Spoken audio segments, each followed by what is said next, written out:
Bit of a heavy line for a video about cardboard, and even more surprising from a band like The Offspring, who sang Pretty Fly for a White Guy.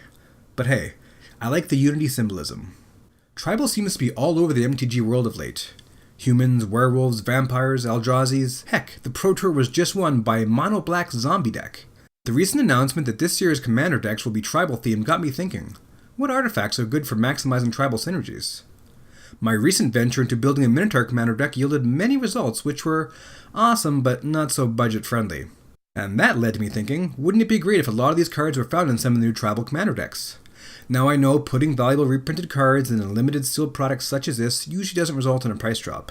And the sets themselves, if they contain valuable cards, often find crazy price increases. So taking all that into effect, I'm still hoping these cards find their way into the Commander 2017 tribal decks. I'm Travis from Brainpulp TV, and here are my top 6 favorite artifacts with tribal synergies that I want to see reprinted in Commander 2017. Wow, now that's a title. Number 6. Metallic Mimic. Okay, so this copy is still in print and standard, but I still feel it could use even more copies out there. First off, it's just awesome in any kind of creature-based deck. Straight up tribal, even tokens. Tokens will enter the battlefield with additional +1/+1 counter if they're in the tribal synergy. I know we're talking Commander, but just imagine the insanity of hardened scales and the Mimic together. Maybe even in a modern elf deck.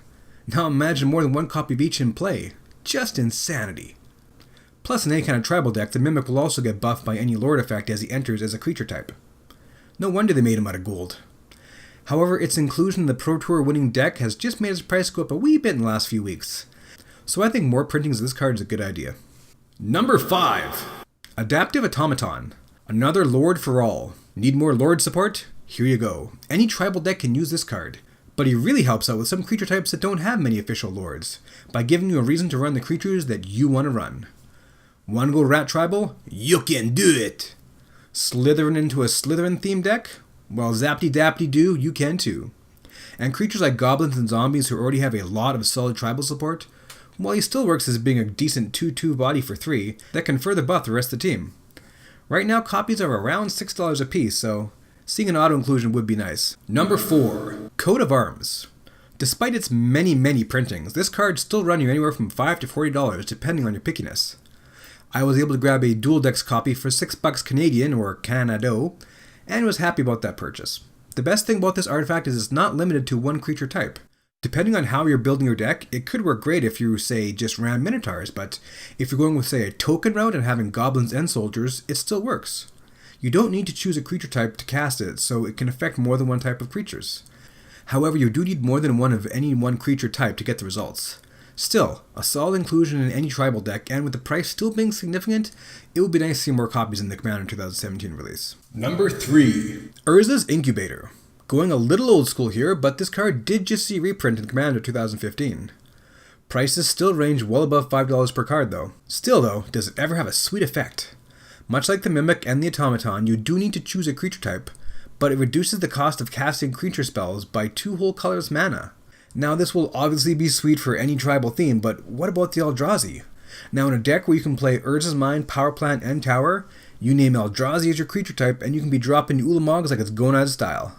Yeah, you may need to find a color source for those silly Devoid Eldrazi though. Still, even in other tribal decks, this card is very effective at being, in my opinion, the best pound for pound mana rock. That's technically not a mana rock, as you don't really tap it to add mana. Number 2. Obelisk of Erd. Possibly the most budget entry on the list so far, between $4 to $5. Now normally I get weary when I see something with a mana cost of 6, but A, we're talking Commander here, and those games, in my limited experience, can go long. And B, this thing has Convoke. Even if you only have 2 creatures, you can still drop this thing with only 4 lands, and it gives the creatures of the chosen type +2/+2. That's twice as good as +1/+1. Hang on.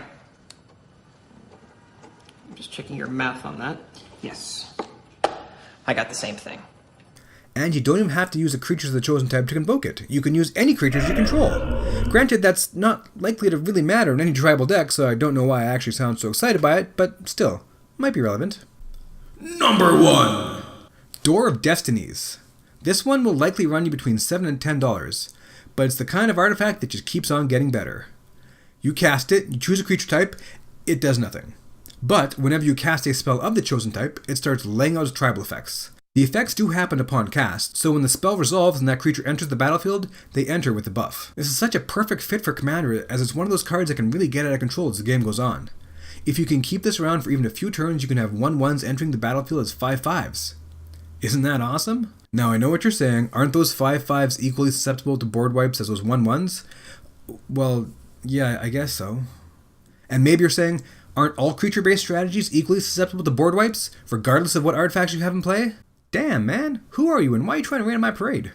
So there's my list, 6 awesome artifacts that go swimmingly into any tribal-themed deck, which I hope makes some auto-includes in this year's Commander 2017 decks. Did I miss out any of your favorite tribal-themed artifacts? Do you have any other color spells that can go into almost any decks? If so, please leave them in the comments. If you like this video, consider hitting the like button. Otherwise, thanks for watching all of our Brain Pop stuff, and we'll see you again.